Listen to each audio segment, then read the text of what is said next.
ณีสิกขาปะทังจำซึ้งใจบ้างอย่าชิงชังพูดบทหลอกใคร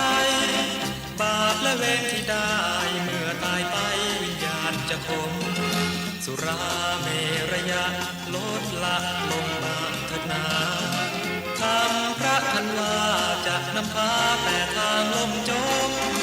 อย่าพบทางอื่นรมอย่าง่ายงมในทางไม่ดีอย่าพบทางอื่นรมอย่าง่ายงมในทางไม่ดี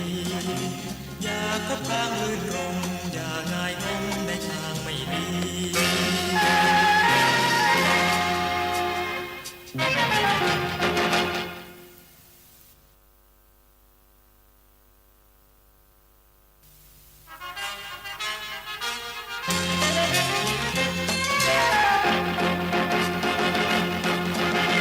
ปานาติปาตาเวระมณีสิกขาปะทังธรรมพระสอนสั่งโปรดจงฟังตั้งใจให้ชัดอย่าคิดไปฆ่าสัตว์ตัดชีวิตลองคิดเล่าอทินนาทานาเวระมณีสิกขาปะทังเตือนไว้กระจ่างอย่าในทางหยิบช่วยของเขาสิ่งของใครนั้นเล่าอย่าลงเมามัวไปไขว่คว้าโอ้กาเมสุมิชาจาราจงยั้งใจว่าอย่าไปพาผิดลูกเมียใครโอ้มุสาวานาเวระมณีสิกขาปะทังจำซึ้งใจบ้างอย่าชิงชังพูดปดหลอกใครบาปและเวรที่ได้เมื่อตายไปวิญญาณจะคงสุราเมรยะลดละลงบางเถิดนาคำพระทันว่าจะนำพาแต่ทางล่มจมอย่าพบทางรื่นรมอย่าง่ายงมในทางไม่ดี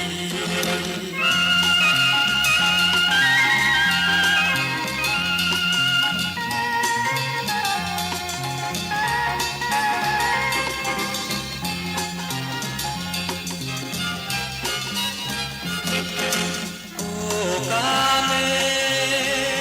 สุมิชาจาราจงยั้งใจว่าอย่าไปพาผิดลูกเมียใครโอ้มุสาวานาเวระมณีสิกขาปะทังจำซึ้งใจบ้างอย่าชิงชังพูดบทหลอกใครบาปและเวรที่ได้เมื่อตายไปวิญญาณจะคมสุราเมรยะลดละลงบางเถิดนาธรรมพระทันว่าจะนำพาแต่ทางล่มจมอย่าพบทางอื่นรมอย่าง่ายงมในทางไม่ดีอย่าพบทางอื่นรมอย่าง่ายงมในทางไม่ดีอย่าพบทางอื่นรมอย่าง่ายงมในทางไม่ดี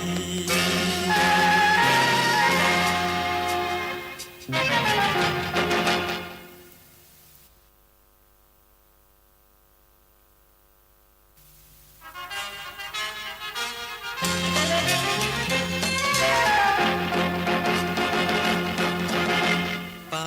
นาติปาตาเวระมณีสิกขาปะทังธรรมพระสอนสั่งโปรดจงฟังตั้งใจให้ชัดอย่าคิดไปฆ่าสัตว์ตัดชีวิตลองคิดเล่าอทินนาทานาเวระมณีสิกขาปะทังเตือนไว้กระจ่างอย่าในทางหยิบช่วยของเขาสิ่งของใครนั้นเล่าอย่าลงเมามัวไปไขว่คว้าโอ้กาเมสุมิชาจาราจงยั้งใจว่าอย่าไปพาผิดลูกเมียใครโอ้มุสาวานาเวระมณีสิกขาปะทังจำซึ้งใจบ้างอย่าชิงชังพูดปดหลอกใครบาปและเวรที่ได้เมื่อตายไปวิญญาณจะคงสุราเมรยะลดละลงบางเถิดนาคำพระทันว่าจะนำพาแต่ทางล่มจมอย่าพบทางรื่นรมอย่าง่ายงมในทางไม่ดี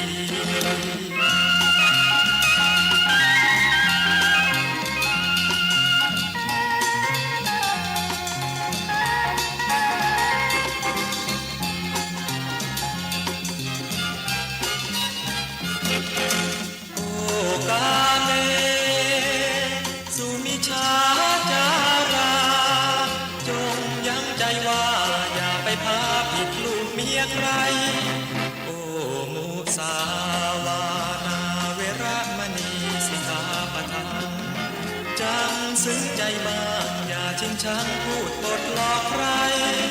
บาปและเวรที่ได้เมื่อตายไปวิญญาณจะคมสุราเมรยะลดละลงบางเถิดนาทำพระทันว่าจะนำพาแต่ทางล่มจมอย่าพบทางรื่นรมอย่าง่ายงมในทางไม่ดีอย่าพบทางรื่นรมอย่าง่ายงมในทางไม่ดีอย่าพบทางรื่นรมอย่าง่ายงมในทางไม่ดี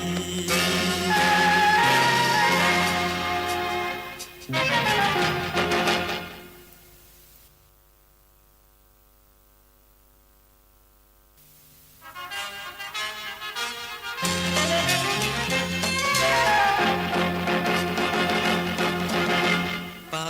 นาติปาตาเวระมณีสิกขาปะทังคำพระสอนสั่งโปรดจงฟังตั้งใจให้ชัดอย่าคิดไปฆ่าสัตว์ตัดชีวิตลองคิดเล่าอทินนาทานาเวระมณีสิกขาปะทัง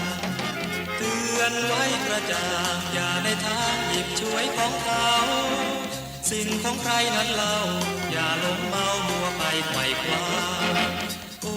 กาเมสุมิชาจาราจงยั้งใจว่าอย่าไปพาผิดลูกเมียใครโอ้มุสาวานาเวระมณีสิกขาปะทังจำซึ้งใจบ้างอย่าชิงชังพูดปดหลอกใครบาปและเวรที่ได้เมื่อตายไปวิญญาณจะคงสุราเมรยะลดละลงบ้างเถิดนาคำพระทันว่าจะนำพาแต่ทางล่มจมอย่าพบทางรื่นรมอย่าง่ายงมในทางไม่ดี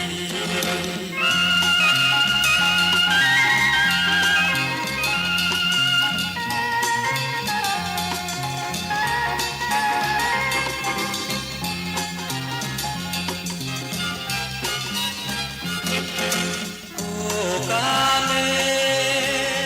สุมิชาจาราจงยั้งใจว่าอย่าไปพาผิดลูกเมียใครโอ้มุสาวานาเวระมณีสิกขาปะทังจำซึ้งใจบ้างอย่าชิงชังพูดปดหลอกใครบาปและเวรที่ได้เมื่อตายไปวิญญาณจะคง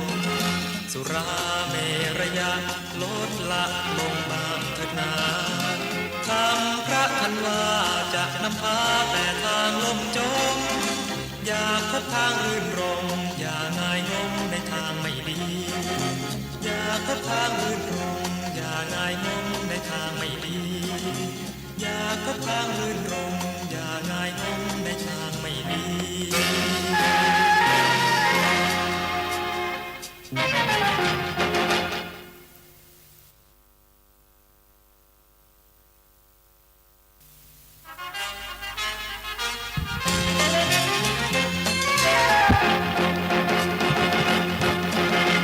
ปานาติปาตาเวระมณีสิกขาปะทังคำพระสอนสั่งโปรดจงฟังตั้งใจให้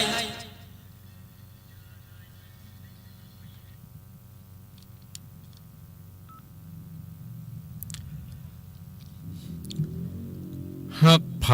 จังไผจะไปฮือหูจุงเก็บกำอูฮือตันถ้าไผเจ้าจูจะไปฮือหันไล่วอกบ่ตันจะไปแวดไกลกันหันเปิ้นมีจะไปใครใดทุกข์ยากเพียงใดอดไว้คนเฮาบางทีที่เปิ้นดียากไรเปิ้นยังอยู่ได้สบายยามหนุ่มเอาเก้ายามเท่า เอาปลายอยู่ดีสบายไผก็จื่นไผก็เอิ้นอูขี้คลานเอวยาวไผบ่จื่นสู้กินจนเอวอูเตียวกับแม่หญิงมันการเฮือนจานแวววับจายหันใครได้แต่นามีดบางเสียย้อนพาไม้เป็นตาพญาปัญญาเสียย้อนวงเล่าเจริญสุขเจริญสีเจริญมั่งเจริญมีเจริญในคุณงามความดีของครูบาอาจารย์พระสงฆ์องค์ข้าเจ้าพระภิกษุสามเณรแม่ชีขโยมเสียโยนพาไม้เป็นอุบาสกอุบาสิกาผู้ใคร่ในธรรมทั้งหลายทุกคนทุกท่านที่กำลังเปิดเครื่องรับฟังรายการประทีปธรรมวันพฤหัสบดีซึ่งก็ดำเนินรายการโดยตุลุงวัดห้างต่ำตำบลป่างิ้วอำเภอเวียงป่าเป้าจังหวัดเจียงไฮ้วันนี้ก็เป็นวันพฤหัสบดีที่9 กรกฎาคมพุทธศักราช2569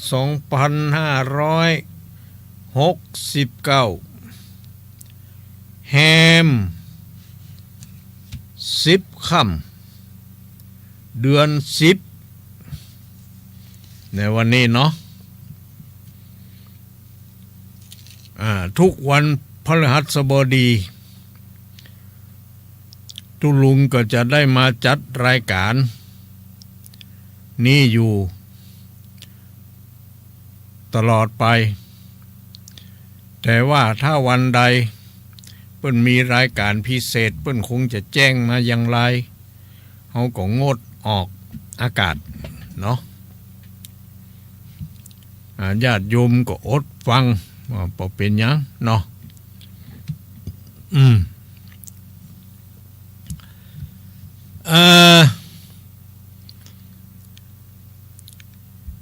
นี่ก็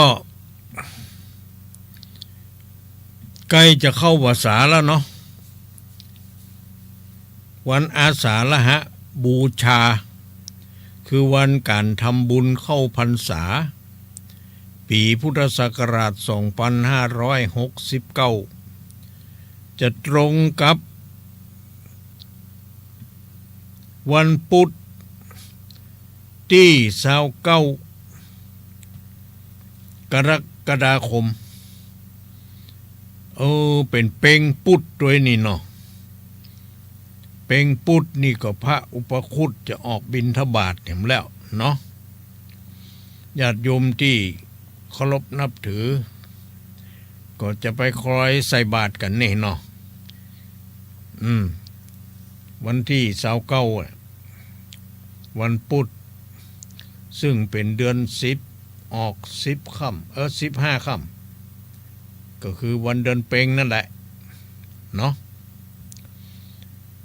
วันอธิษฐานเข้าพรรษาของพระภิกษุก็วันที่30นะวันพัดเนาะวันพัดวันพฤหัสบดีที่30 กรกฎาคมอันนี้เป็นวันอธิษฐานเข้าพรรษาต้นเนาะถ้าไผมาเข้าพรรษาต้นบัดตันก็มาเข้าพรรษาหลังเนาะไปแถมเดือน เนาะนี่อันนี้ในพระวินัยเนาะพระพุทธองค์ก็ทรงบัญญัติไว้อย่างนั้น วันนี้จะได้เอาธรรมมาเทศน์ด้วยหรอหลายวันพฤหัสบดีแล้วบ่ได้เทศน์ธรรม ก็มีศรัทธาญาติโยมทั้งหลายเรียกร้องโทรมานะวันนั้นก็เมื่อวันที่8 กรกฎาคมที่ผ่านมาก็มีแม่มาลีมโนวงศ์บ้านปงเตวีหมู่ที่2ได้ฮื้อหลานหรือลูกหลานขับรถมาส่งมาเยี่ยมมาหาตุลุงที่วัดห้างต่ำนะว่าอย่างนั้นมาก็ว่าบัดเดียวยังมาได้ยินตุลุงเทศทำสักเตื้อหาวะ เขาก็ว่ามันทำแล้วมันจบไปแล้วไอ้เนาะเขากำลังจะเสาะหาทำใหม่มาอยู่ยังบอกหูจะเอาทำอย่างเตื้อไอ้เนาะก็เลย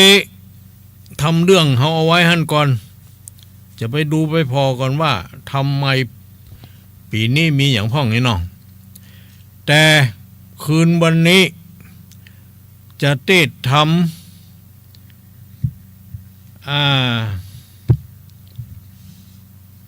ไก่น้อยดาวีอีกอันนี้แต่ก่อนก็เทศไปแล้วกำแต่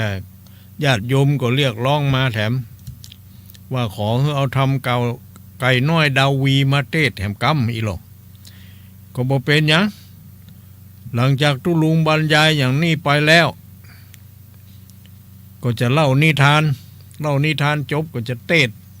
ทำไก่น้อยดาวีเนาะมันเป็นอย่างไรญาติโยมฟังแล้วฟังแถมหูแล้วหูแถมได้แล้วได้แถมดีแล้วดีแถม เนาะมันต้องอย่างนั้นนะนี่แม่มาลีมโนวงศ์นี่ก็บริจาคค่าน้ำค่าไฟมา300 บาทเนาะก็ขอสาธุอนุโมทนาแม่มาลีมโนวงศ์อยู่บ้านปงเตวีนะหมู่2เอาละเฮาก็มาเข้ารายการที่ตุลุงได้เอาคำคงภาษิตหรือคำกลอนภาษิตอย่างขึ้นต้นว่าฮักไผจังไผจะไปฮื้อเปิ้นหูฮื้อเอาไว้ในใจ ทำไมถึงอย่างนั้นล่ะก็ถ้าเฮาไปเล่าขวัญเปิ้นอย่างเปิ้นในทางที่บ่ดีนี่เจ้าของที่เขาเล่าขวัญมันก็จะโคตรจะเกลียดถึงเฮากะเนาะมันก็จะจังเฮาเนี่ยเหมาะเนี่ยเปิ้นถือว่าฮักไผจังไผก็ดีจะไปฮื้อไผหูเอาไว้ในใจฮะนะเห็นเนาะ เนาะนี่นะจูงเก็บกำอูฮื้อตันถ้าไผเจ้าชู้จะไปฮื้อเขาหันนี่นะบอกว่าแม่ยิงปอใจบางทีมันจะว่านะเนาะคนเฮามันบ่เหมือนกันบางคนก็กามารมณ์มันแรงมีเมียแล้วมีผัวแล้วก็ว่าอยู่ด้วยกันเมินหูอุปนิสัยกันมาหมดแล้วก็อยากให้ลองของใหม่ มันเป็นอย่างเนี้ยนะก็คือคนเรามันมีกิเลสตัณหาเนาะมีกามารมณ์อยู่บางทีไปการไปงานเนี่ยตามองตาสายตามาจ้องมองกันเนี่ยเนาะ มันเป็นสื่อสัมพันธ์หรอกยิ้มใส่กันนี่ริวตาใส่กันนี่เอาละคำนั้นจะเป็นกิ๊กกันล่ะเนาะจะได้ก็จะไปให้ครอบครัวเดือดร้อนนะบ้านแตกสลายขาดกับเรื่องอย่างก็มานักมาหลายแล้วเสือมีลูกเต้าเข้าปั้นด้วยกัน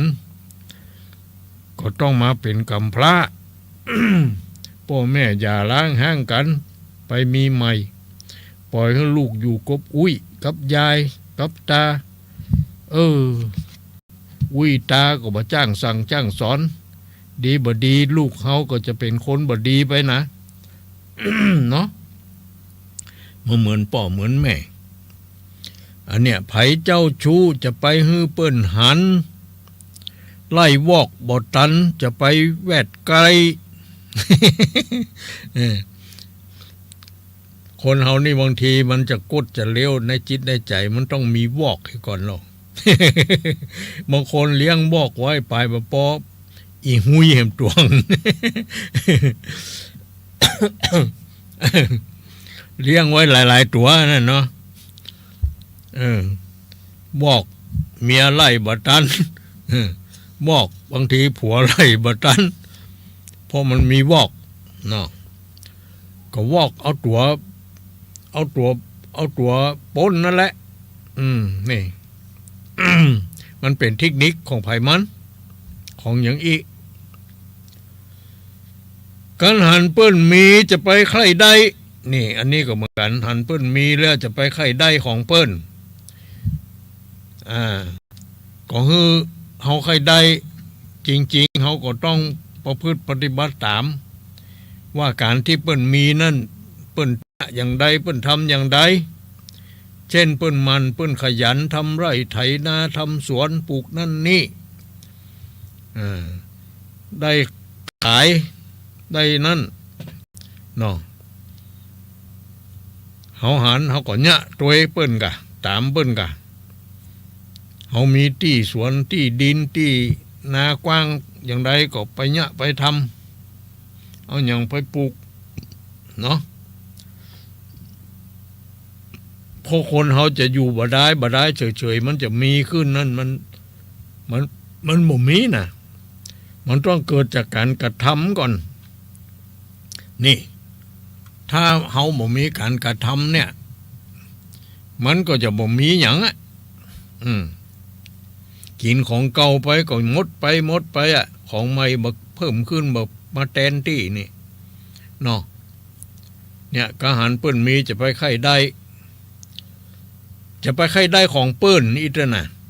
แต่เฮาใครได้อย่างเปิ้นนี่บ่เป็นหยังเฮาก็เนี่ยเอาทำเอาก็ดูเปิ้นนั่นแหละว่าเปิ้นทำจะได้เปิ้นถึงมั่งมีสีสุขเปิ้นมัธยัสถ์ประหยัดกาเปิ้นหิหาเงินมันกาอย่างใดกาเนี่ยเปิ้นบ่จ่ายสุรุ่ยสุร่ายอย่างเฮากาเปิ้นถึงมีเงินนี่เนาะเปิ้นถึงมีต้องดูเปิ้นเป็นตัวอย่างนะบ่เป็นหยัง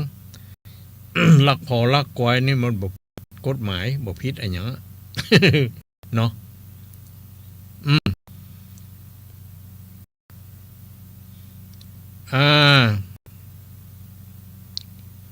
ทุกข์ยากเพียงใดก็อดเอาไว้นี่ว่าอย่างนั้น อดเอาไว้ก่อนเขาก็หาวิธีการหาทางที่จะทำต่อไปนี่เนาะ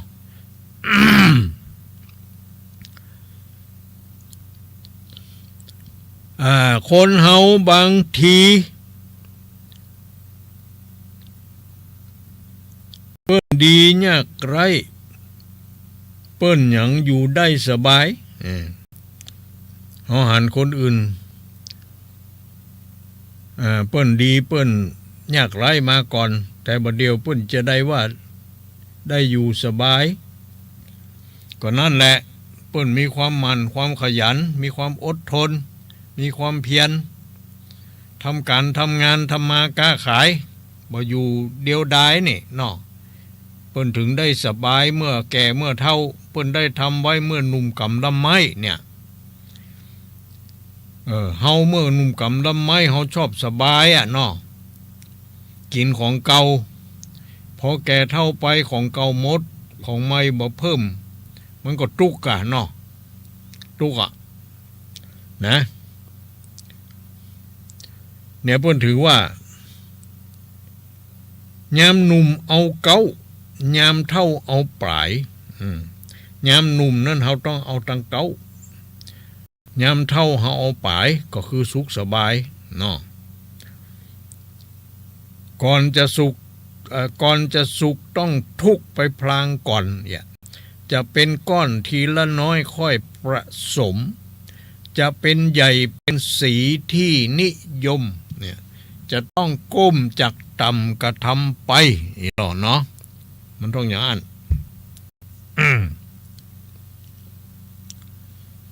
เกิดเป็นคนหมุ่นหมองคลองดีชั่วเห็นแก่ตัวมัวเมาเหล่าตัณหาแม้นมีจนข้นแค้นแน่นอุราเราเกิดมาพึ่งกันทุกชั้นไปโคและควายตายไปมันได้เขาหนังเมื่อมันยังกินดีมีสุขสมมนุษย์เราตายร้ายเหลือเอื้อปรารมชั่วดีถมทับอยู่คู่โลกเห็นเนาะ นะยามหนุ่มเอาตังเก้าก็คือพยายามขยันหมั่นเพียรนักเอาเบาสู้หนุ่มกำลำไม้แบะแปงแห่งมีนี่เขาต้องใจให้มันเป็นประโยชน์ทำการทำงานทำมาค้าขาย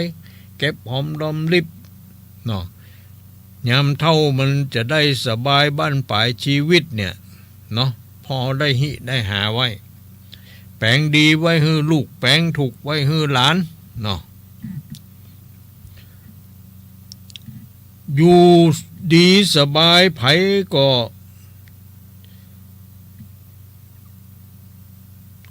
จื้นสู้อีกก็ว่าได้เนาะ ขี้คร้านแอวยาวไผ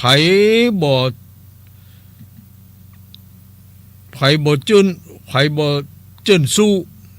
ขี้คร้านแอวยาวนี่นะไผบ่สู้บ่ชอบไปเป็นลูกยิงไผขี้คร้านแอวยาวพ่อแม่ผัวก็บ่สู้บ่ชอบเป็นพ่อใจไปเป็นลูกใจไผก็ดีขี้คร้านแอวยาวพ่อแม่เมียก็บ่สู้บ่ชอบนั่นแหละเนาะกินจนแอวอูเตียวกับนี่ขี้คร้านแอวยาวไผบ่จื้นสู้กินจนแอวอูเตียวกับเนี่ยกินดีแอวดี ตุ้ยปีดีงามต่อหน้าบียึบีเนี่ยสดายบ่าแปงแหงมี บอกไปเนี่ยการนี่น้องได้กะกินนอนแอวอย่างเนี้ยแม่หญิงมันการเฮือนจานแวววับอีหลองใจหันก็ใครได้มาเป็นเมียอย่างนี้ก็ไผก็ใครได้กันเนาะคนมันน่ะป้อใจคนใดมันแม่หญิงก็ใครได้แม่หญิงคนใดมันป้อใจก็ใครได้นั่นแหละคนขี้คร้านนี่ไผถึงบอกใครได้เลยเนาะเพราะว่าถ้าได้มาแล้วมันจะบ่มั่งมีสีสุขด้วยกันน่ะมันจะทุกข์ยากอยากกันด้วยกันนี่เพราะนั้นก็อยากได้คนดีคนมันนั่นแหละคนอดทนคนมีความเพียรมีปัญญามีดที่มันบางมันเสียก็ย้อนว่าเฮาเอาไปผ่าไม้เป็นตานี่อย่างมีดเฮาเนี่ยดีๆอยู่แต่มุ้ยก็ดีเฮาผลต้องคมกิ๊บอะทีนี้เวลาเอาไปฟันไม้ไปฟันใส่ตาไม้อะตาไม้มันแข็งอย่างเนาะมีดบ่ให้บ่ดีมุ้ยไม้บ่ดีนี่บินบ้างเลยนะนี่เพิ่นเรียกว่าผ้าไม้ตามตาเหมือนกับผ้าไม้ลงคอก็คือมันแข็งนั่นแหละ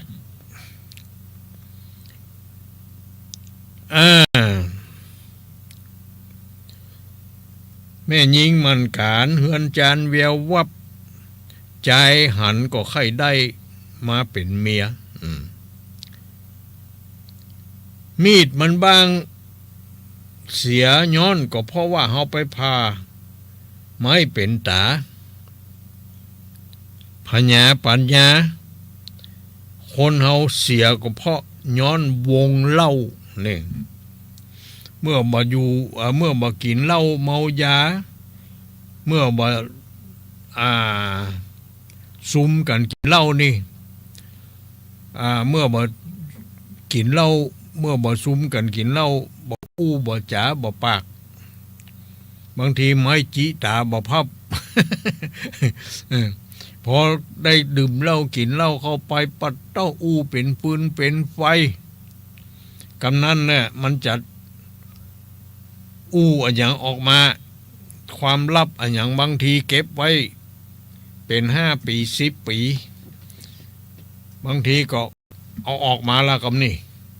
ก็ย้อนเล่านะเพราะนั้นในเพิ่นถึงว่ามีดบางเสียย้อมพาไม้เป็นตาพญาปัญญาเสียย้อนวงเล่าเนี่ยเมื่อก่อนมีพญาปัญญาดีอู้เป็นลักเป็นฐานเป็นมั่นเป็นแก่นมีสัจจะวาจาอู้ไผก็ชอบไผก็ฟังแต่เวลากินเหล้าแล้วอู้เพ้อที่เขาเรียกว่าอู้เพ้ออู้ลืมแล้วลืมเหล้า มันถึงรำคาญน่ะเนาะมันอู้บ่จบอยู่หั่นอู้อันยังบ่รู้อ้อแอหยังฮู้น่ะเนี่ยคนเมามันเป็นอย่างนั้นบางทีก็อู้เล่าขวัญคนอื่นบางทีบ่เล่าขวัญคนอื่นน่ะเล่าขวัญตัวเก่า เล่าขวัญลูกเล่าขวัญเมียคือคนอื่นได้ฮู้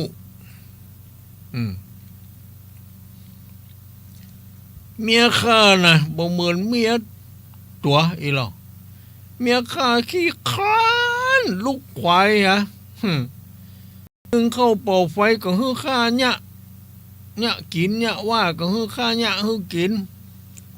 นี่เล่าขวัญเมีย แล้วเล่าขวัญให้เขาฟังเขาจะบ่ใช่ว่ามาแก้ไขปัญหาอย่างฮื้อเฮาเนาะมันอยู่ที่เฮาเนี่ยที่ต้องแก้คนเดียวเพราะฉะนั้นเฮาบ่ต้องไปเปิดเสื้อให้เปิ้นหันหลังกรรมโบราณว่าไว้อย่างนั้นก็คือจะไปอู้อะหยังในครอบครัวได้ขอเฮือนเฮาที่บ่ดีคือแก่คนอื่นได้ฮู้ได้หันได้ยินได้ฟังอย่างนี้นะนี่มีดบ้างเสียย้อนผ้าไม้เป็นตา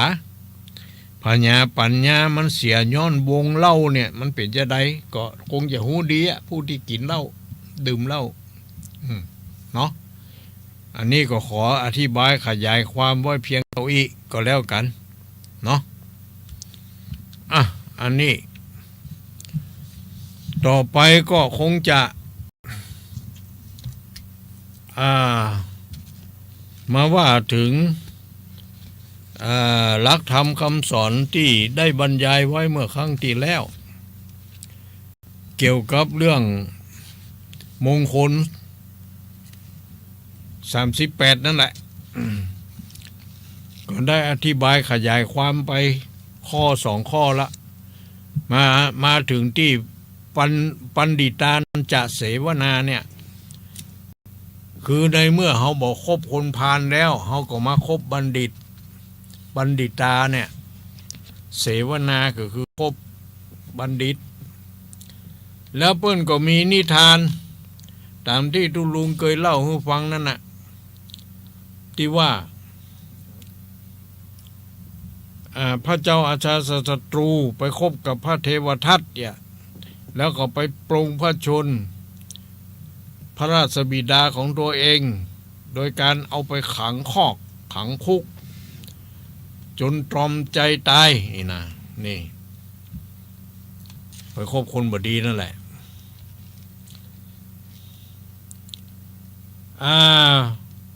วันนี้ก็จะขอเล่านิทานแห่งสักข้อหนึ่งเกี่ยวกับเรื่อง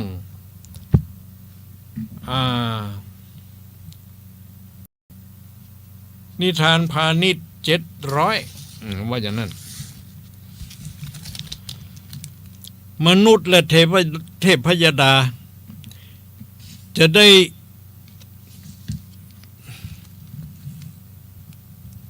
ขึ้นสวรรค์ และทางพระนิพพานนั้นก็จะต้องอาศัยคบกับนักปราชญ์บัณฑิตหรือผู้หูเนาะถ้าไปคบกับคนผ่านมันบ่ได้ขึ้นสวรรค์บ่ได้ไปนิพพานนี่เนาะมันจะไปตกมรณะอย่างเดียวดังนิทานที่ว่าเนี่ยยังมีป้อกาสำเภา700 คนขึ้นสู่เหือสำเภาแล่นไปในท้องมหาสมุทรเพื่อจะไปค้าขายขั้นถึง7 วันสำเภาก็แตกน้ำก็พุ่งขึ้นมาป้อกาทั้งหลายก็ปากันกลัวตายนี่ก็กลัวตายกันเนาะเหือล่มนี่ทีนี้ก็ปากันวุ่นวายกราบไหว้บวงสรวงซึ่งเทพพยดาที่ตัวเองเคารพถือนี่บางคนก็ไหว้หาพ่อหาแม่ทั้งที่ตะกอนก็บ่เคยไหว้ เวลาเพศภัยเกิดขึ้นกลัวตายก็ถึงจะได้มานึกถึงคุณพ่อคุณแม่คุณครูบาอาจารย์นี่เนาะเป็นอย่างนั้นเมื่ออยู่ดีสบายบ่กึดเติงหาบ่กึดหา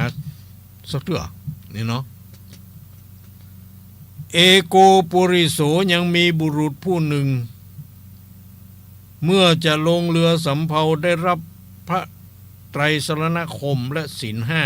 5นี่มันมีบุรุษคนหนึ่งก่อนที่มันจะลงเรือไปค้าขายกับเพื่อนผูงหมู่นั่นเขาได้ไปสมาทานเอาศีล 5นี่เนาะหรือว่าเอาพระไตรสรณคมก็คือเอาพระพุทธเจ้าพระธรรมพระสงฆ์มาเป็นที่พึ่งทุติยัมปิแม้ครั้งที่2ตติยัมปิแม้ครั้งที่3ก็จะเอาพระพุทธเจ้าพระธรรมพระสงฆ์เป็นที่พึ่งอย่างนี้แล้วก็รับศีล 5ไปแล้วก็ถวายทานแก่พระสงฆ์เสร็จเรียบร้อยรับปอนแล้วก็ลงเหือสำเภาไปบุรุษผู้นั้นนั่งอยู่กลางเหือก็มาพิจารณาสึงทานและศีลที่ตนได้รับมาก็บ่มีความเดือดร้อนอะหยังกระวนกระวายเนี่ยเพิ่นเรียกว่าคนมีศีลมันมีที่พึ่งตั้งจิตตั้งใจถึงเหตุเพศภัยอย่างเกิดขึ้นมันก็บ่สะทกสะท้านบ่กลัวตายนั่นแหละเพราะมันมีที่พึ่งก็คือเอาพระพุทธเจ้าพระธรรมพระสงฆ์เป็นที่พึ่งนี่นะคนชนทั้งหลายก็จึงถามเขาว่าเหตุไรท่านจึงไม่กลัวความตายอีหรอกบุรุษนั้นก็จึงบอกให้แก่เขาเหล่านั้นว่าเรามีจิตบริสุทธิ์อยู่ในศีล 5 ประการถึงดับสังขารข้าก็คงจะไปสู่สวรรค์ว่าอย่างนั้นเพราะนั้นข้าถึงบอกกลัวตายเพราะเหตุนั้นเราจึงไม่กลัวตายทีนี้ชนทั้งหลายก็จึงถามว่าศีล 5ที่เราท่านทั้งหลายจะรักษาเนี่ยที่ท่านรักษาเนี่ยพวกเราทั้งหลายจะรักษาได้ไหมเขาก็ถามไปอย่างนี้บุรุษคนนั้นก็จึงบอกว่ารักษาได้รักษาได้ถ้าเราจะรักษาชนทั้งหลายทั้งปวงก็พากันดีใจขอรับศีล 5จากบุรุษนั้นเนี่ยบ่จำเป็นต้องไปรับกับทุเจ้าก็ได้นะไปรับกับบุรุษที่รับศีล 5นั้นมาแล้วเขาก็ไปรับต่อกับบุรุษคนนี้บุรุษนั้นก็จัดให้คนทั้งหลายเป็น7 พวกในร้อยพวก100ที่1รับศีลแล้วน้ำท่วมขึ้นมาเพียงข้อเท้านี่พวก100ที่2รับศีลแล้วน้ำก็ท่วมขึ้นมาเพียงเข่านี่ เพราะว่าเหือแตกเหือเนาะเขามีที่เปิ้งอย่างเขาก็เอาศีลธรรมของพระพุทธเจ้าเป็นที่เปิ้งนี่แหละมารับศีลจากบุรุษคนนี้พวกร้อยที่สามรับศีลแล้วน้ำท่วมขึ้นมาเปียงขาพวกร้อยที่สี่รับศีลแล้วน้ำท่วมขึ้นมาเปียงแอวและพวกที่ห้ารับศีลแล้วน้ำท่วมขึ้นมาเปียงนมเปียงอกนี่พวกร้อยที่หกรับศีลแล้วน้ำท่วมขึ้นมาเปียงคอนี่พวกร้อยที่เจ็ดรับศีลแล้วน้ำท่วมขึ้นมาเปียงปากขันชนทั้งหลายรับศีลแล้วบุรุษที่เป็นอาจารย์ก็จึงประกาศว่าศีลห้านี่แหละเป็นที่พึ่งของท่านทั้งหลายไม่มีสิ่งอื่นจะเป็นที่พึ่งแล้วท่านทั้งปวงจงตั้งมั่นอยู่ในศีลเถิดขันประกาศแล้วก็ปากันจมลงไปในน้ำหมดเลยนี่จมลงไปในน้ำหมดนะกาลังกรณตาเมื่อชนทั้งหลายทำการกิริยาตายไปก็ได้ไปเกิดในสวรรค์ชั้นดาวดึงส์นะนี่ได้ไปเกิดสวรรค์ชั้นดาวดึงส์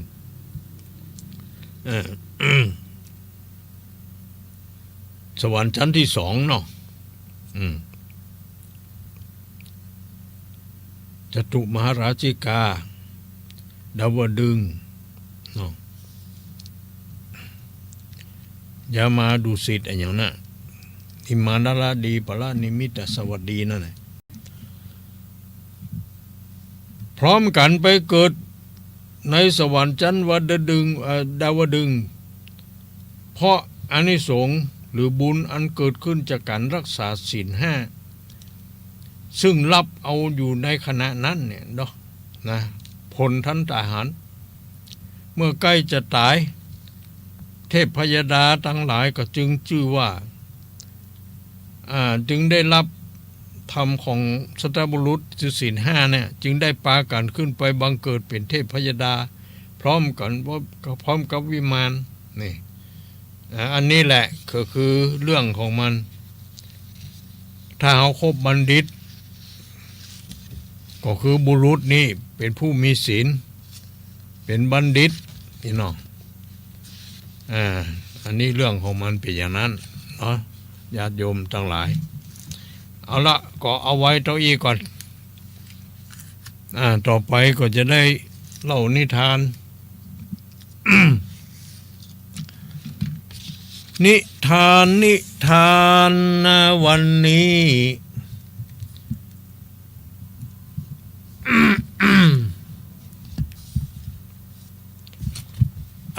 นิทานแม่กับหมาป่าแม่อย่างไหนแม่อย่าง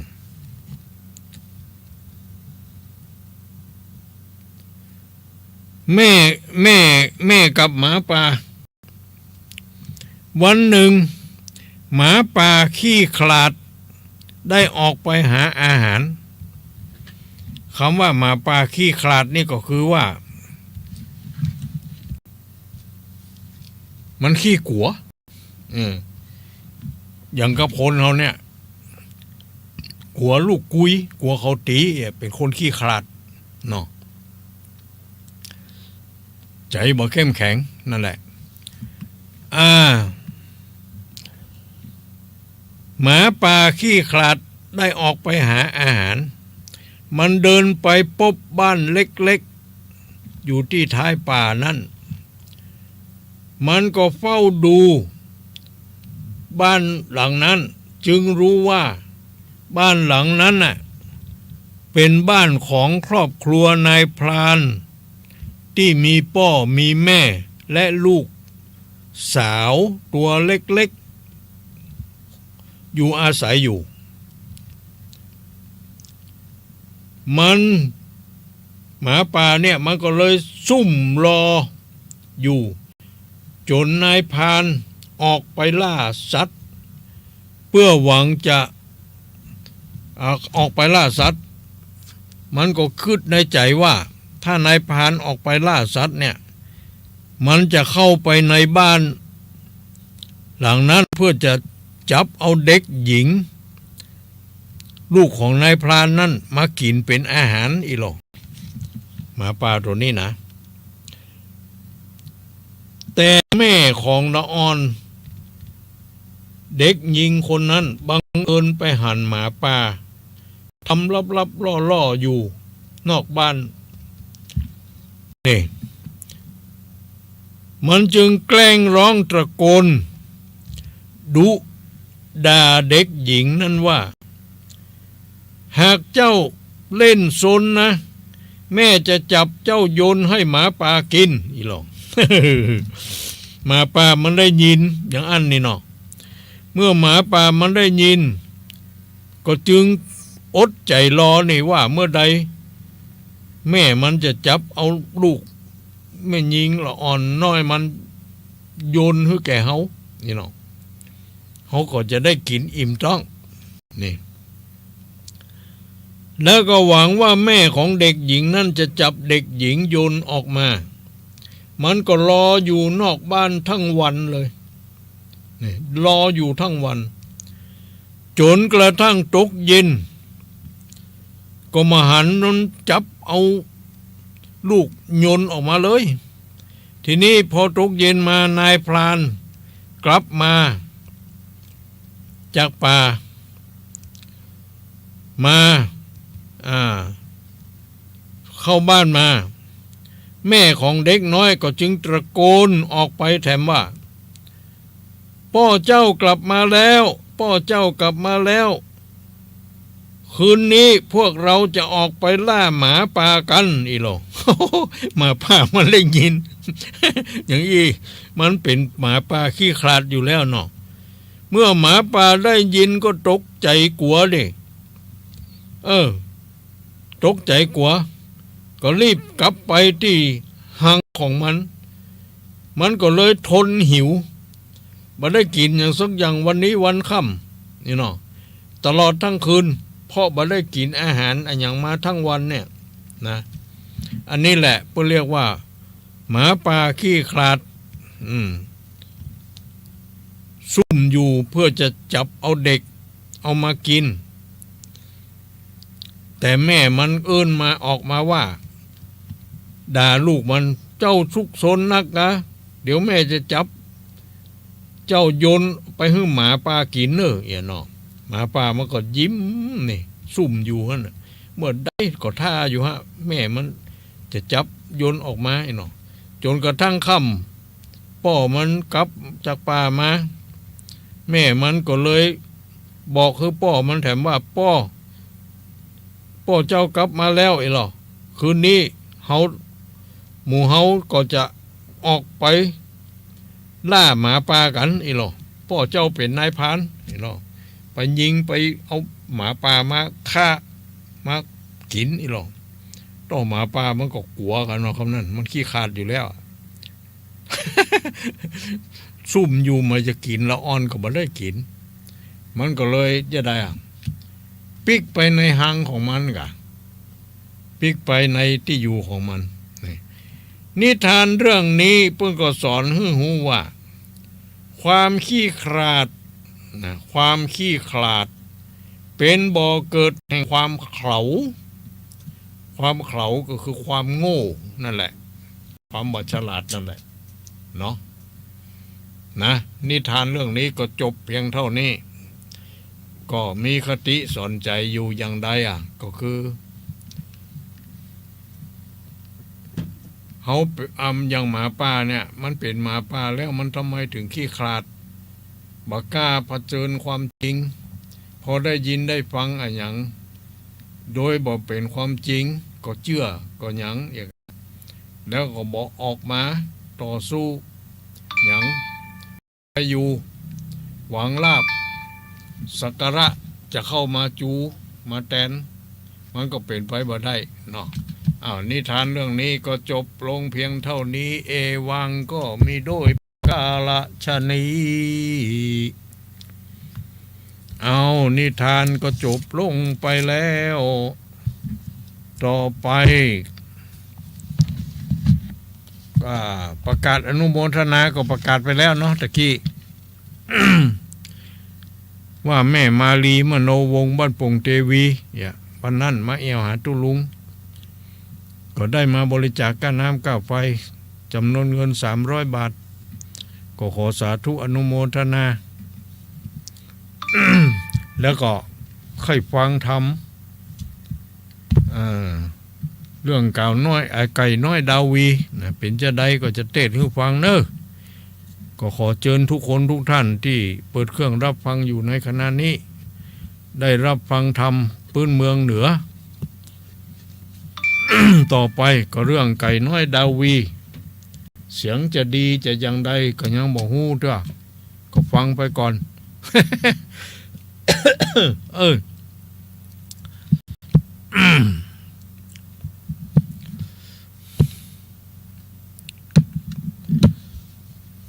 เขาก็ทุกคนมีศีลอยู่กับตัวแล้วเพียงแต่ตั้งเจตนางดเว้นเป็นสมุจเฉทวิรัต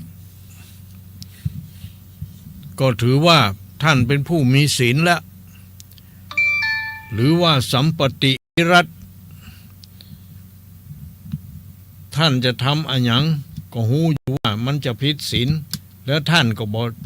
ยะบ่ทำยุดยั้งเหียก็แสดงว่าท่านมีศีลแล้วเนาะนะเขาก็บ่ต้องรับศีลละก็ ยกมือสาไหวเหรอเสร็จแล้วเขาก็รับฟัง เทศกันต่อไปแต่ว่าจะอาราธนาธรรมเหียก่อนพรหมาจะโลกาธิปติสัมปติกะอัญชรีอันทิวรังอาญาจทาสันติทาสตาปทารักษกชาติกาเชเตเสตุธรรมังอนุกัมปิมังปัจฉังอาราธนังกาโรมะ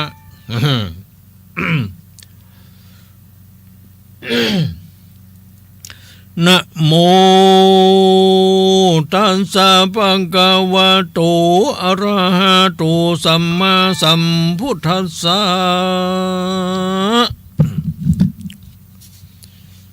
สาธุโบดุลาสัพพุลิสาตั้งหลายตั้งยิ่งใจหนุ่มเท่าอันปากันเข้ามาจุ่มนุมกันจุงจักตังโสตาภาสัตหูดาฟังยังกติกาไก่น้อยดาวีดังจักจีเตสนาไปนานิเตออัฏฐาโคพังกาวาในกาลาเมื่อพาทัสสะพลตนวิเศษได้ตัดกิเลสแล้วพระตนแก้วก็ได้ถึงสัพปัญญูได้เป็นครูแก่ลูกนำสัตว์คำโอคะสงสารได้ถึงนิพพานเป็นที่แล้วเป็นสุขยิ่งแล้วคือเวียงแก้วนิพพานปางเมื่อพระจินามานตนแก้ว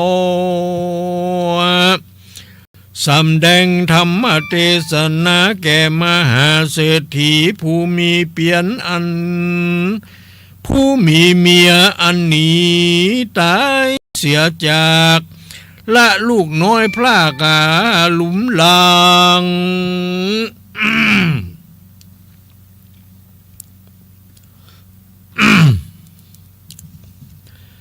ก็เพื่อตัวกรรมมาบังขึ้นครอบพระพุทธเจ้าจริง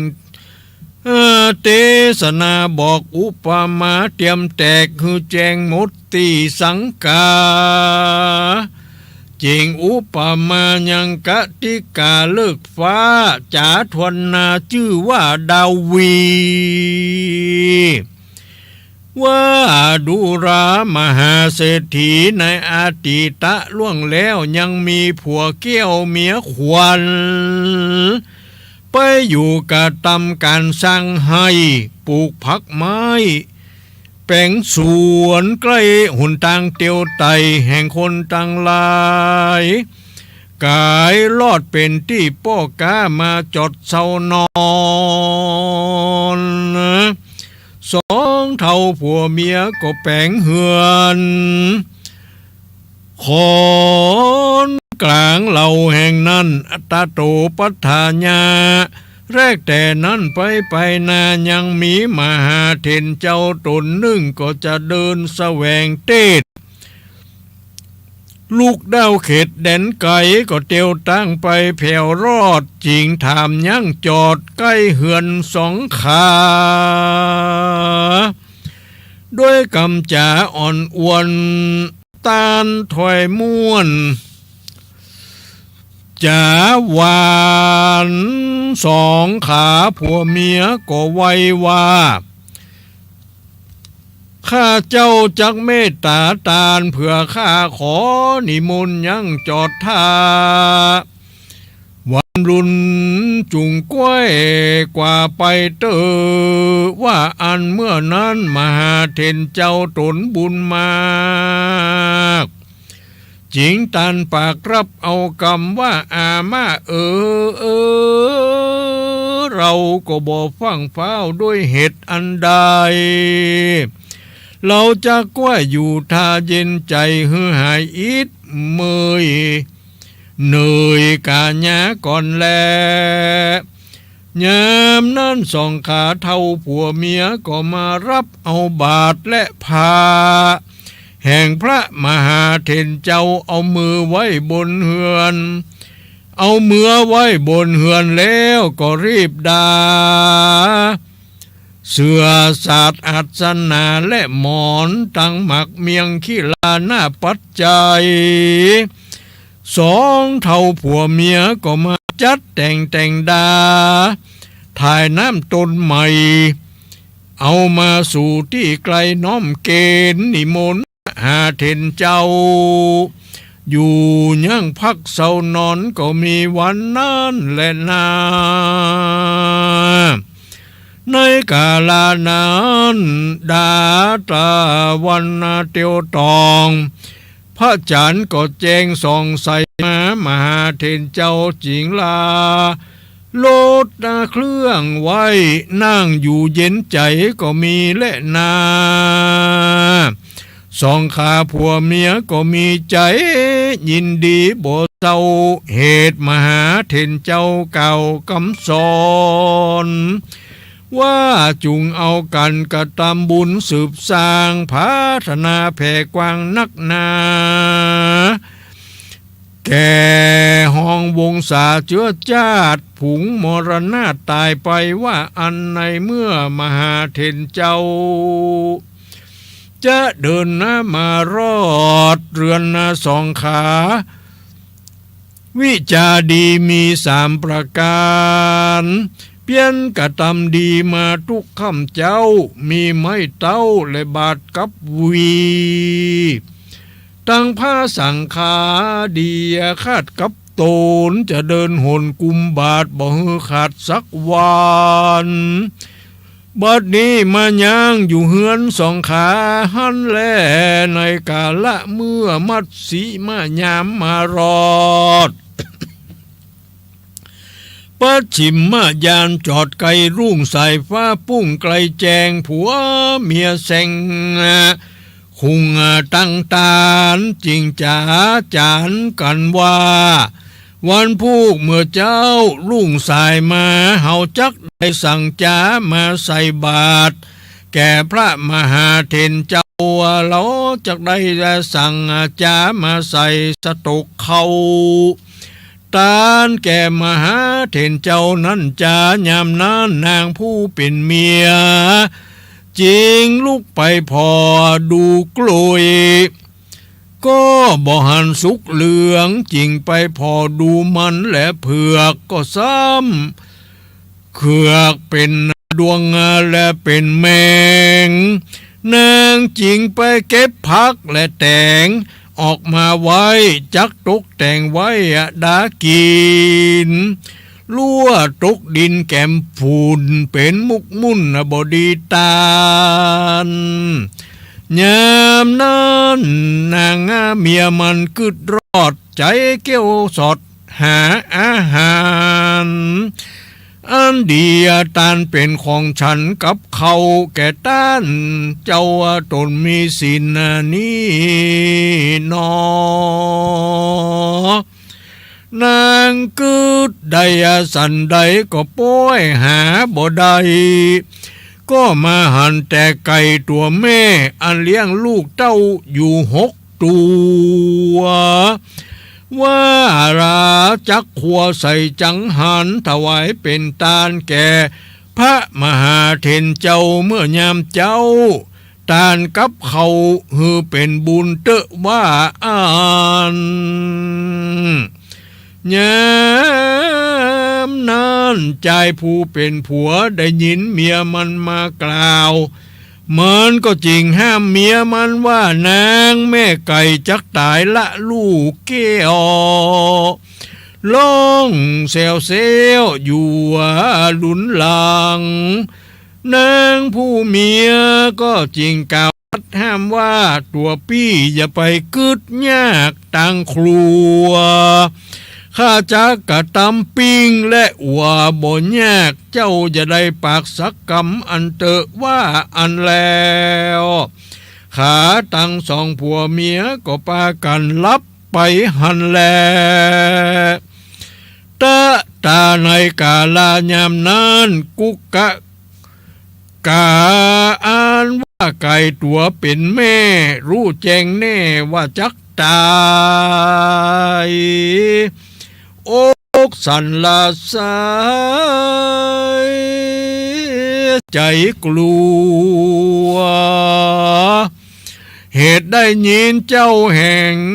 ตัวมากล่าวว่าจักฆ่าหือตายก็ล่ำเปิงหลายไปนาว่าอะโหว่าตาโอเฮนอ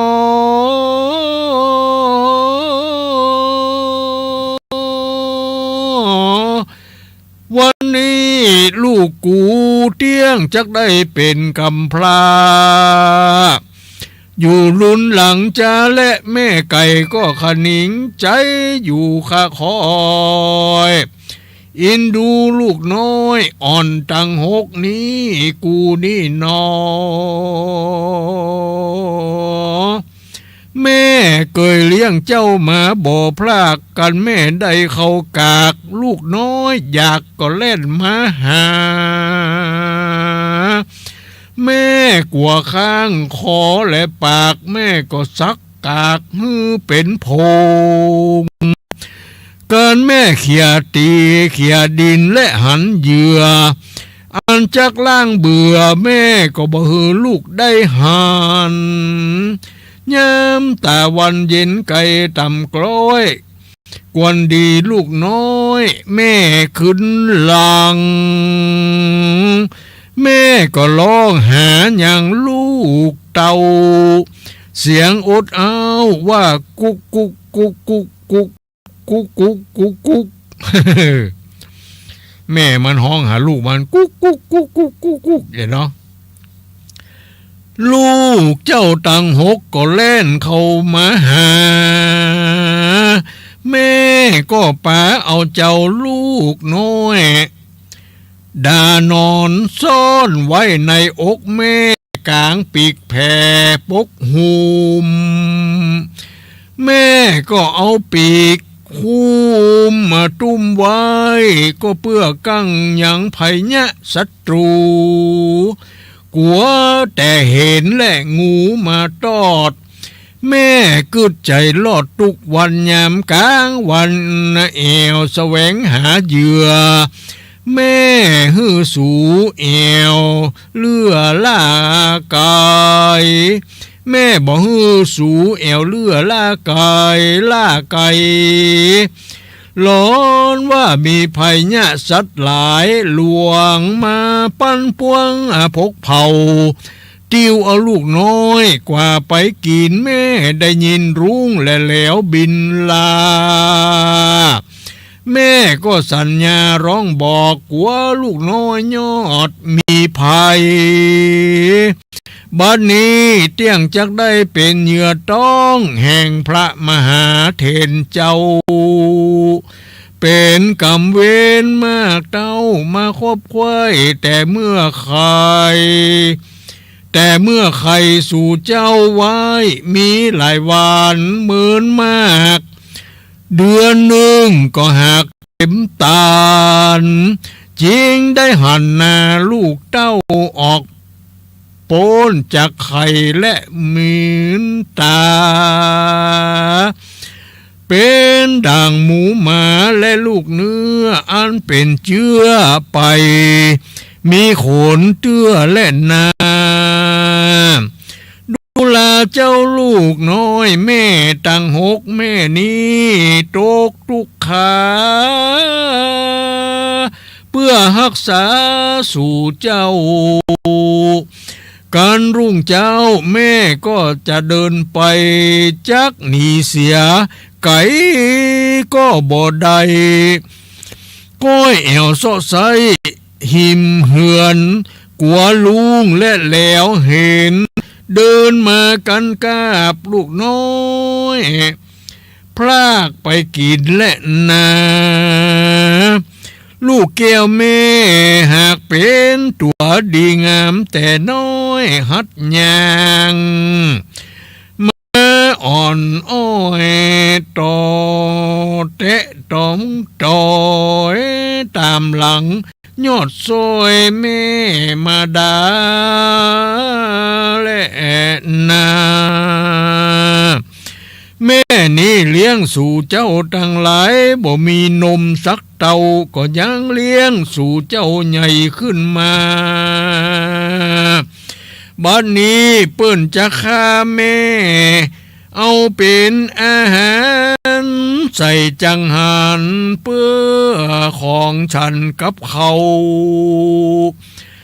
ตานแก่พระมหาเถรเจ้าในวันพุธเจ้านี้แหละนาลูกเอ๋ยตาในกาลาเมื่อนั้นเบื้องบานนะลูกไก่น้อย6 ตัวมีใจกลัวการกระแกนก้างน้ำตาไหลหลังไหลมาความวิปโยคครองโถมบ่จักตะลงตนอยู่ได้ก็ร้องไห้เวววนว่าอาโหวตาโอ้ยนอบัดนี้แม่เฮาบุญภายเตี้ยงจากตายในวันผูกเมื่อเจ้าเฮาลูกเต้าจักบ่ได้เข้าอยู่ในซอกเก้าปีกแม่ทำป.2 และนาพ่อหน้าไผไหนก็บ่เหมือนหน้าแม่ก็เต้าหูแต่อันไล่ซับมาเล่าฮือกวนเก่าแสบใหม่อวยนอแม่นว่าจุมมาเป็นกูฝูงหมู่อยู่เล่าเดียวกันลุงและเห็นก็มาผันเอาไปกินเสียเสียงเล่าแม่หากเลี้ยงไว้ในรางเห็นก็ยังพองเอาบ่ได้แม่เราก้อยโซไซหาเหยื่อมาตอมและนาบัดนี้เจ้าผัวเมียตั้งสองก็จะมาปองเอาแม่เราไปกินมีภายในเล่าจ้าจักหมาจวนเราไปหาเหยื่อ จักมาจวนไปโซะใส่เขียหัวมองนั่นเล่าจาล่างเตื้อแม่เราก็ป้าไปเข้าป่าการแม่เขียได้หมดและปวกแล้วแม่ตนแก้วก็ละไว้เหนือดินเฮือเฮาปากันปากินอิ่มต้องเราก็ร้องอยู่เลิงตนบุญเรืองพระแม่ก็ฟังแสวงหายังอาหารพุนจาบ่คลานบ่ผ่านย่านแสวงหายามเมื่อกาแลรุงเอวสอดสุมวินมาโตนมันดาผู้แม่ก็ร้องบอกแก่สัญญากับตนมันดาแม่แก้วบอกหูแล้วสัญญาเราตั้งหลายก็รีบแล่นหาเข้าสู่ในที่อยู่อกแม่อันอยู่อันอุ่นแต่นักหนาแม่ราก็เอาปีกหากปกหุมเพื่อบ่ฮือรุงและแหลวกาหันและนาไปหน้าแต่นี้เฮาจักหาที่เปิ้งบ่ได้เต็มเฮาร้องไห้สองปู่ย่าก็บ่ได้คุณนาดูราเราพี่น้องตั้งหกย่าเมื่อเขาดังไฟกองใหญ่เผาแม่ท้ายยามใดดังอ่านเฮาก็จักจวนกันเต้นเข้าสู่กองไฟเราจักตายด้วยไปด้วยแม่หน้าความแก่กองไฟฮือตายไปตั้งหมู่นั่นเตอว่าอันแลที่นั้นนางไก่ตัวแม่ได้ยินลูกแว่อู้จากันอัศจรรย์บ่แล้วนางไก่แก้วตนแม่จริงกล่าวห้ามแก่ไก่ลูกน้อยรักขาคอยตั้งหกตัวว่าดูแล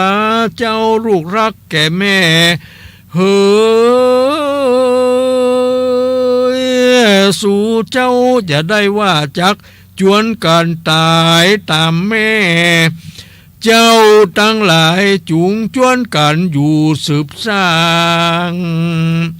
ฮือแผ่กว้างเป็นแนวไปก่อนเตอเจ้าตั้งหลายจุงป้ากันหากินเป็นหมู่เอากันอยู่เป็นจุมทุกวันหูบ่พลากอย่าได้ประมาทลาสาอย่าได้ล่าสู่อย่าได้ล่าลูกตึดญาติเกียกันกินอย่าได้ไปเอี่ยวล่าหากินกลางไพรไกลพ้นวิสัยป่ากว้างอย่าได้อวดอ้างว่าตัวหารฝูงหมู่พราน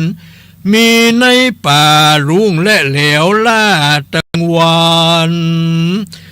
เล่นบ่ตันจักหนีเขาได้ก็จักหาสับย่ามเอาไปกินบนต้นไม้สับตีนกินได้กินไส้และจีนและนาโหโอเอนอปูนอินดูลูกน้อยจะจอยหน้าตั้งวันแม่นี้ยังบ่ฮู้ที่ในป่าต่างเอี่ยวล่าหากินยังพงเฮียน ปีนและตบปีกยังบ่หูลบหลีกอุนตรายแม่นี้ก็จักตายเจียนจากละลูกน้อยมากไว้เป็นกำพร้าอยู่ร้อนการลูกน้อยแม่คืนใหญ่หือกึดควายเจียมโตนอย่าขึ้นเหือนโคนและซับเข่าตากการต้านหันลาก็จักจางอย่านับขึ้นนอนรังและหลังเล่าขอลูกเต้าต่างหกจูงกึดขวาดหูกำสอนอ่านแม่บอกนี่แต่เนอลูกเนอกันตัวใดยังจักเป็นไก่ต่อเจ้าอย่าได้กลัวตายแม่นไก่ป่าหลายเป็นหมู่เจ้าจุงอยู่ขันตาอยู่เลิงเชื่อในเนื้อจิตปึงใจเขาและเจ้าแม่สั่งสอนลูกเต้าจุงจำเอาอย่าไปมัวเมานับอยู่กันจะใกล้รุ่งเจ้าก็จุงเงียหูฟังกันได้ยินเสียงกลองอินทนันในป่าในฟ้าจุงโตปีกท่าดาคันถึงสองยามมาสามยามหูแต่เก้าร้องปกขนลุกนึ่งเข้าแล้วจริงคันเลยเตอะเนื้อเจ้าลูกแม่เอ้ยกันสายรัศมีพระอาทิตย์เรืองแผ่รุ่งรอดลูกแก้วยอดแม่ก็จุงก้อยเอากันลงก่อนเอี่ยวตามดอนเสาะสอดหากินอันใดมีเหนือดินบ่เบื่อก็หากเป็นเหยื่ออาหารอันใดเหลือประมาณก็อย่าได้ตองจักเจ็บปวดต้องบ้างเกิดเป็นขี้ยางการว่านอนดินการว่านอนคืนคางเปิ้นก็จักเอาไปคากำสอนแม่นี้เจ้าล่าตั้งหลายจุงจือจำอย่าเหลือกำจุงจำเอาหือใดจือจำไว้จูอันกันถึงวันพวกเจ้าแม่ก็จะเข้าสู่มรณาและนาลูกเฮย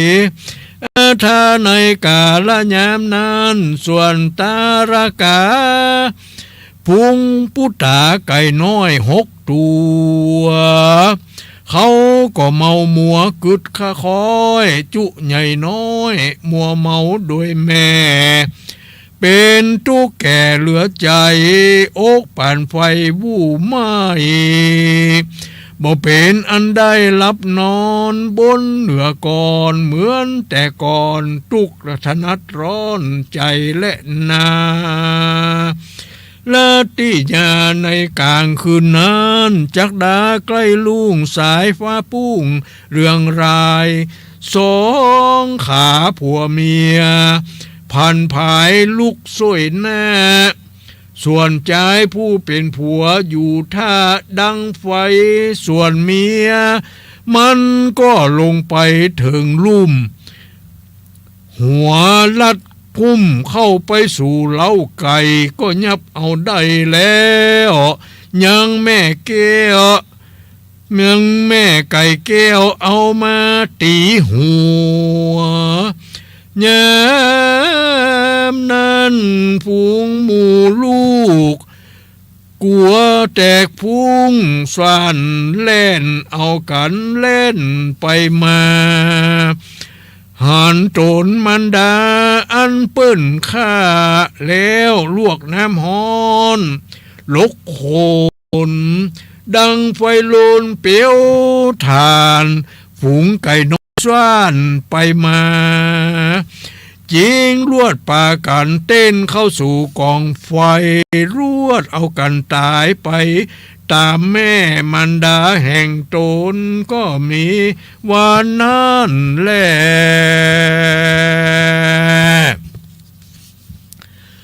ตาสบิงคะนีในขาหน้ายามนั้นสองขาผัวเมียหารอาการอันไก่น้อย6 ตัวป้ากันเล่นเข้าสู่กองไฟตายตามไปด้วยแม่มันดาดังอันสองขาผัวเมียก็ขัดใจว่าโอ้ยนอเป็นเหตุด้วยสันใดนี้เล่าจาจากว่าผีมากับเปรตสำแดงเหตุฮือหานอาศจรรย์ต่อหน้าแก่ผู้ฆ่านี่จ้าชื่ออันว่าตาระกาไก่น้อยกับตั้งยอดซอยแม่มันดาก็ป้ากันเอาตนไปเกิดบนห้องฟ้าเลิศตูสิดาจุตัวก็มีวันนั้นแหละนาที่นั้นข้าผัวเมียก็คว้าไก่น้อย6 ตัวกับตั้งแม่9 ตัวใหญ่ต้มสุกแล้วใส่จังหันต้านเป็นของฉันกับเจ้ากับเขาแก่พระมหาเถรเจ้าตนเดินเตเต้าสันทีกันต้านเสวยฉันดีอิ่มแล้วก็จากกรรมดีปั้มเป่งป้าละมีแจงจอดอุทิศบุญรอดถึงสัตว์และเทวดาก็มีแลสัทธาสัพปัญญูตนเป็นครูแก่โลกนำสัตว์ข้ามปูนโอคะสงสารพระก็ไขมุกตะวันเตรียมมาโลกเพื่อหือหายโศกโศกาจริงอุปมาเตรียมแตกคือแจงแก่เศรษฐีว่าสองขาผัวเมียอันเป็นเจ้าไก่บุญต่อมไตไปหลังสมบัติปังมีมวลมากบ่ได้อยากสักอ่านเพราะว่าบุญตันได้ขัวไก่ต้มสุกแล้วใส่จังหันเป็นของฉันกับเขาต้านแก่มหาเถรเจ้าอันเตียวต้องเต้าเข้ามาเมตตากรรมเวรอันนั้นมาครอบควายมีลูกบ่ตันใดใหญ่เมียก็มาตายละเสียอันนั้นด้วยกรรมวิบากแห่งปุปปากาปุปปาจาตมีมาเตียนย่อมตายจากบุตตาลูกน้อยอ่อนหลายตีมีอาการนับบ่ใดจักมีหลายชาติหลายกับพระสัพพัญญูตรัสส่องแจ้งจริงแสงโพดฮือเปฮือได้เมื่อเกิดบนจันทร์ฟ้าเลิศตั้งสองสมบัติน้องมีมากเครื่องพร้อมหลักนาได้ไว้พระเกศแก้วจุฬามณีในสวรรค์ตาวติงสาทุกเมื่อก็มีวันนั้นแลนาดูลาสะปูลิสาตั้งหลายจุงฟังนิยายเลิศแล้วจะทวนหน้าว่าดาวีแต่ก่อนยังมีไก่น้อยอ่อน6 ตัวป้ากันเต้นเข้าสู่กองไฟเหตุอะไรฮักแม่อันได้แผ่มรณะตายอัน2 เท่าแก่หวังเป็นการหวังเป็นขวาไปตานขอเอานิปาน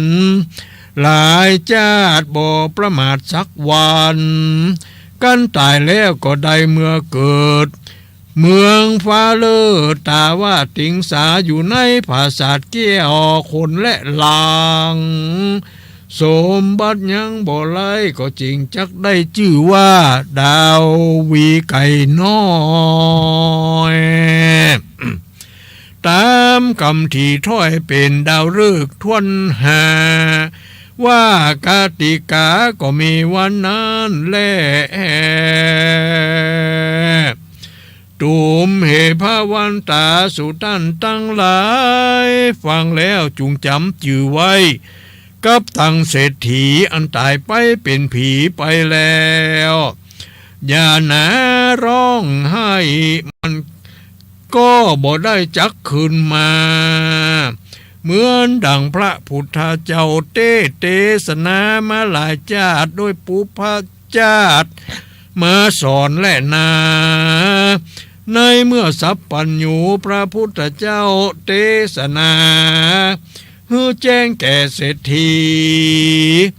ลวดยินดีจุมชื่นใจต้องตื่นศรัทธาได้ถึงโสดา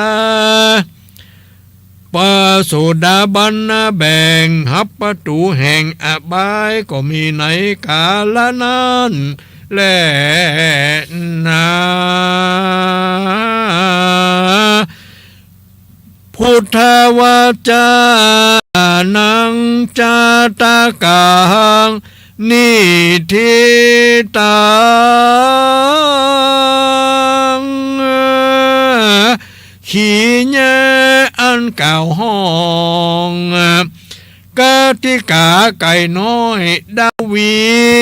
ก็บังกุมสมเลสเดชแล้วเต้านี้ก่อนแล้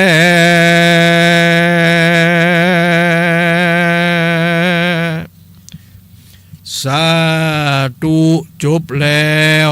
โอ้ยเสียงเกือบจะบ่พดเนาะก็บ่เป็นหยังก็พอฟังได้เอาต่อไปจะรับปอนเนอะ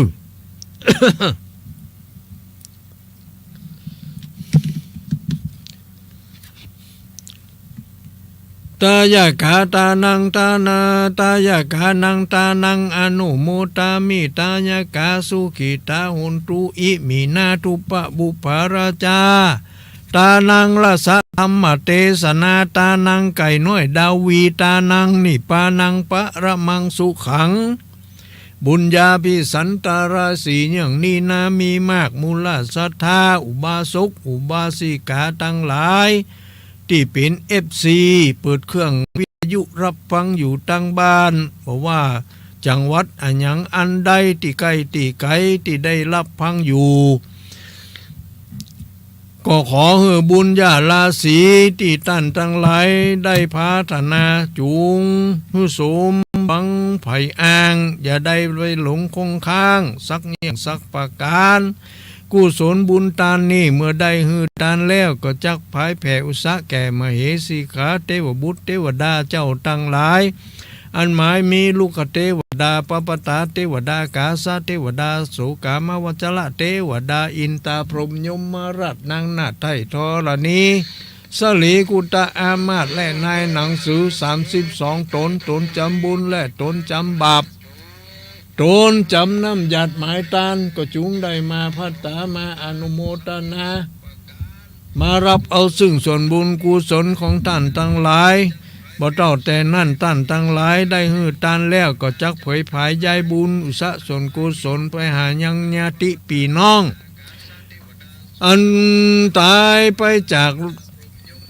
ภาคไปหน้าแม่นว่าตัวเขาทั้งหลายเหล่านั้นได้วางอารมณ์อะไรจิตใจไปบ่จ้างหลอนว่าไปตกห้องวางจตุระอาบายทั้งสี่ตายเป็นผีเป็นเพศทุกขเวทเวทนาอยู่ในฐานะที่ใดที่ใกล้ที่ไกลห้อนบ่ได้อาจอยากก็บ่ได้กินก็ขอให้บุญญาลาศีอย่างนี้จุงไปจุไปจอดไปหลอดไปถึงยางดวงวิญญาณของเขาเหล่านั้นให้ได้กินได้บริโภคได้พ้นที่ยากฮือได้ภาคจากที่ทุกข์ฮือได้ถึงสุขที่ดีหลอนว่าได้ถึงที่ดีแล้วก็จงไปเติมสลีสัมปติฮือได้ดียิ่งกว่าเก่าฮือได้ร้อยเต่าปันปุนตกปังไปลุนก็จงกลับมาสังปิกปักรักษาอำนวยอวยพรฮือแก่ท่านทั้งหลายอันอยู่แห่งห้องเมืองคนนี่ฮือได้อยู่ดีมีสุขอายุมั่นยืนยาวประจากทุกโศกโรคภัยไข้เจ็บนานาประการมีความสุขความสำราญบึกบันใจมีโชคลาภผ่าแป้ฆ่าศึกศัตรูหมู่ปัจจามิตรคิดสิ่งใดในทางที่ถูกที่ชอบประกอบธรรมก็ขอให้พลันสำเร็จดังมาโนรถนั้นจุงจักมี ทำในยากถาบาลีว่าสัพปีติโยวิวัตตุสัพพะโลโกวินัสตุมาเตภวัตวันทารายโยสุขีทีคายุโกภวะอภิวาทานาสีริสนิจังวุธาปจายโนจัตตารโอธรรมาวัฏันติอายุวันโนสุขังปะลัง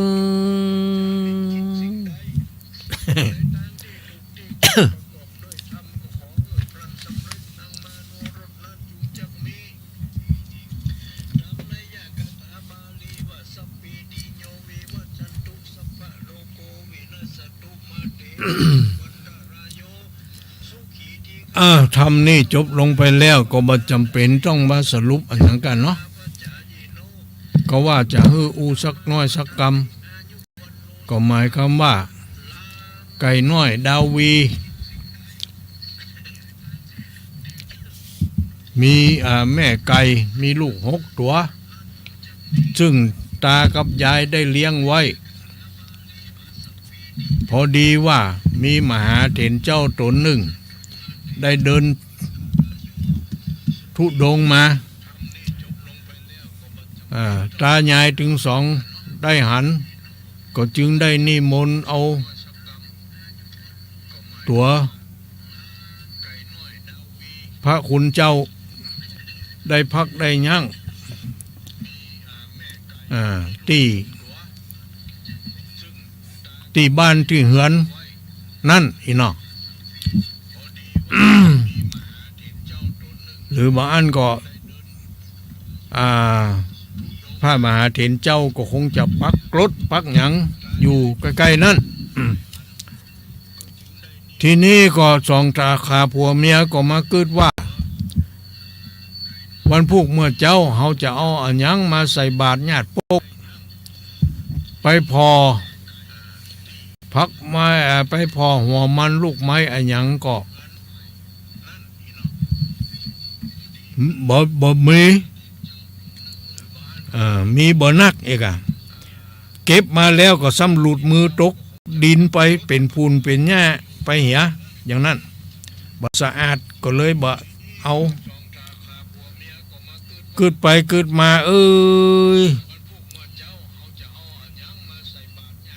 เมียมันก็ว่าก็มีไก่แม่ลูกน้อยเฮาหันโหลเฮาเอามาครัวมาฆ่าบ่ดี พายผัวก็ห้ามสู่จะไปยะเนอะมันยังมีลูกอยู่นะ6 ตัวถ้าแม่มันตายไปลูกมันจะอยู่กับไผเนาะบ่เป็นหยังหน้าสู่บ่ทับปากว่าอย่างนั้นข้าจะยะข้าจะครัวเมียมันว่าอย่างนั้นผัวมันก็เลยบ่แต้มใจงั้นก็เอ้ยแม่ไก่ได้ยิน2 ขาผัวเมียได้อู้กันเอกว่าวันพุกเมื่อเจ้าจะมายับเอาไปฆ่าเพื่อจะเอาไปเป็นจังหันใส่บาตรแม่ไก่ก็มาอินดูสงสารลูก6 ตัวยังน้อยอยู่ ก็เลยก่อนจะตายจะได้สั่งสอนลูกไว้เหรอว่าจะไปหากินไก่เน้อกินตามใกล้ๆนี่อันใดที่มันบ่ดีกินมันเบื่อก็จะไปกินมันจะเจ็บท้องแม่บ่อยู่แล้วจะไปแอวไก่เดี๋ยวหุงแหลวหมาอันอย่างต่างๆมาหันใส่มันก็จะมากั้นมากาบมาคบตายเนาะลูกเนี่ยอยู่ด้วยกันเป็นหมู่เป็นจุ่มเนอนอนเมื่อคืนก็จะไปค้างจะไปเดือดยกเย้าว่าอย่างนั้นแล้วก็นอนเมื่อคืนก็ให้ฟังของนันทเพลีที่พระอินทร์เปิ้นตีก็ให้ลูกปากันขันว่าอย่างนั้นเพื่อปกคือคนลุกนึ่งเข้าเป่าไฟแล้วก็ใกล้แจ้งก็ให้ขันเลยไปว่าอย่างนั้นถ้าแจ้งดีขวายงามก็ให้ลงจากกรจากเล่าไปเสาะว่าหากิน ฮูบกับป้ากันไปเป็นหมู่เป็นจุ้มเน้ออย่างนั้นเอ้ยมันก็สอนลูกมันสปะสเปดเป็นห่วงมันก็เหมือนกับเฮาเนี่ยเนาะมีลูกมีเต้า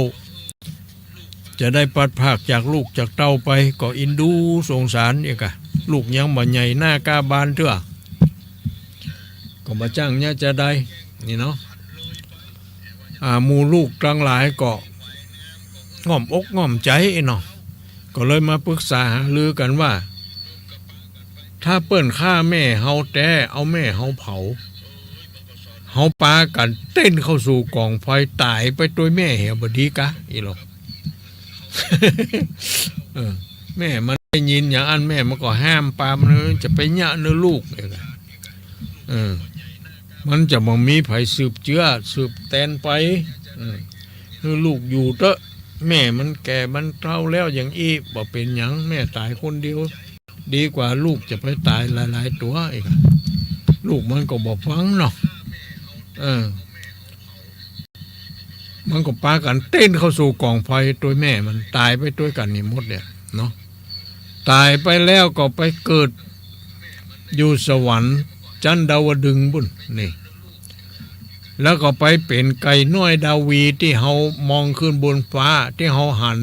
แสงระยิบระยับเฮานับพอมี6 แกนอยู่จุ้มกันท่านน่ะนะเพิ่นเรียกว่าดาวน้อยดาววีไก่น้อยอ่ะเนาะเวลาท้องฟ้ามันแจ่มใสเดือนอย่างมันแจ้งอย่างใดเนี่ยเอาลองแงนพอขึ้นไปเนาะก็จะหันดาวระยิบระยับเป็นอยู่จุ้มอยู่ด้วยกันนั่น6 แกน6 ดวงนั่นน่ะอันนั้นแหละก็คือนิทานไก่น้อยดาววี6 ตัวนั่นแหละที่ได้ไปเกิดเป็นนั่น เนาะอันนี้ก็เรื่องปรำปราในธรรมในหยังก็ฟังกันไปยังกันไปแล้วก็วันพฤหัสหน้าบัดแน่ก็อาจจะเอาทำอันอย่างที่เป็นเรื่องเป็นราวมาเทศมาหยังกันต่อไปเนาะขอบใจอนุโมทนาทุกคนทุกท่านเอาละตอนนี้เขาก็จะเปิดโอกาสให้แก่ญาติโยมทั้งหลายที่อยู่ใกล้อยู่ไกลแห่งหนตำบลใดรับฟังเป็นจะใดรับฟังชัดเจนแค่ไหน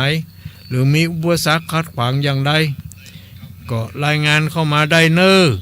ตอนนี้เปิดโอกาสแล้วที่หมายเลขโทรศัพท์081เนาะ993 4074นะเอา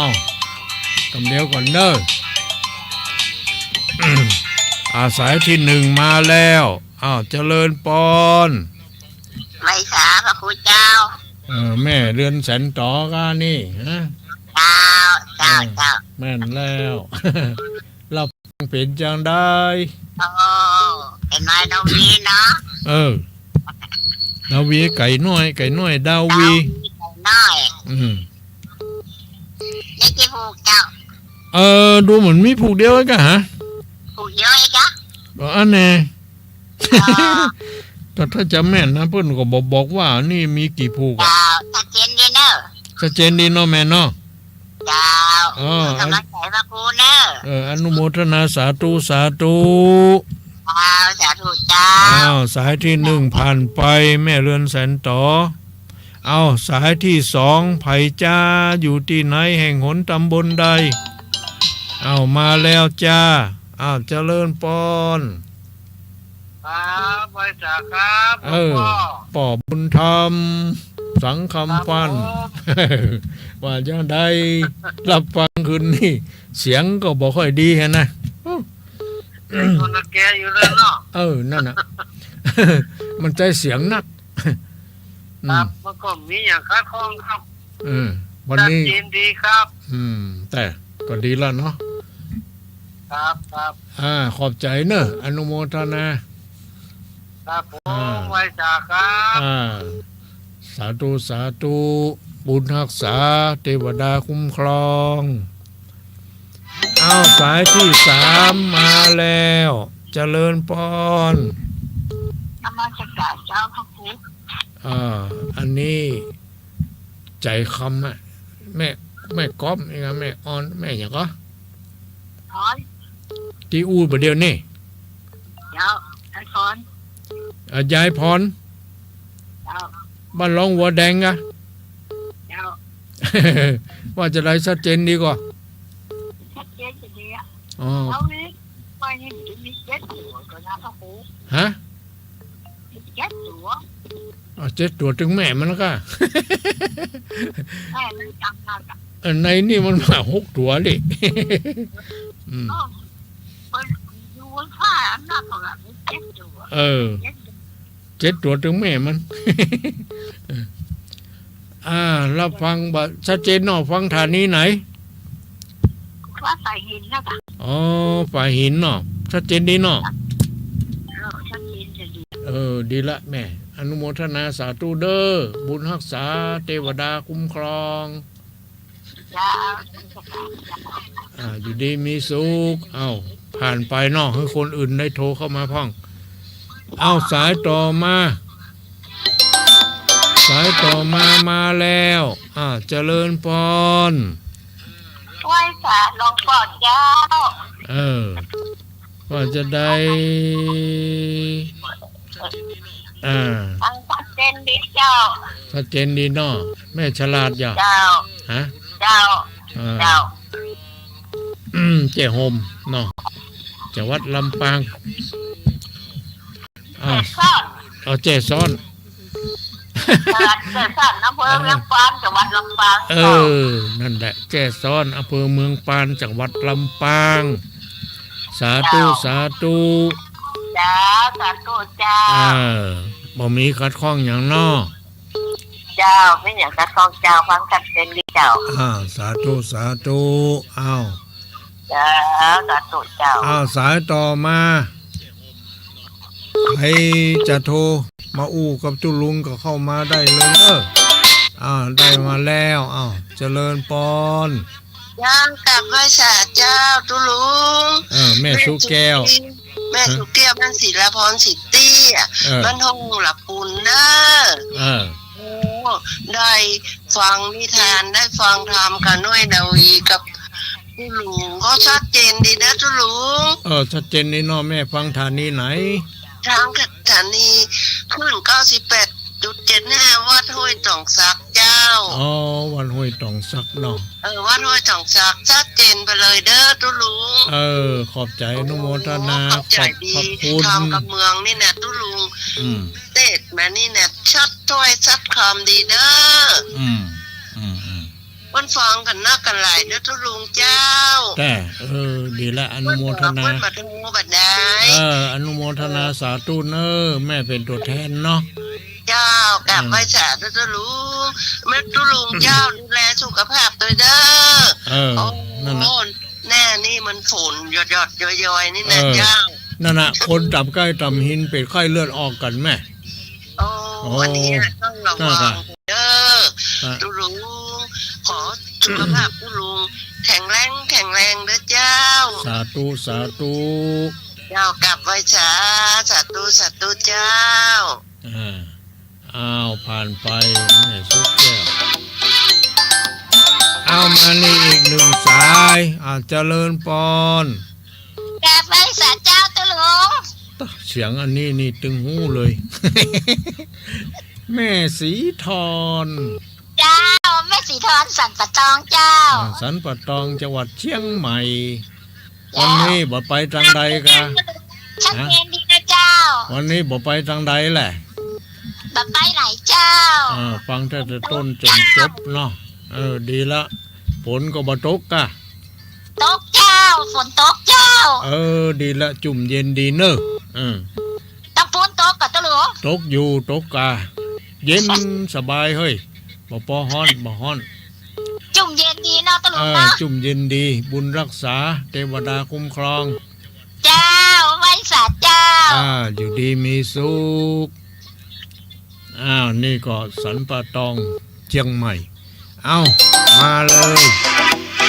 มานี่อีก1สายแล้วเจริญพรว่าไงเจริญพรเจริญพรว่าไง ภาษาครับ ฮะ ภาษาครับ ป้อหยังป้อหมอ จาก กะ นี้ ฮะ บ้านนะครับบ้านนะครับ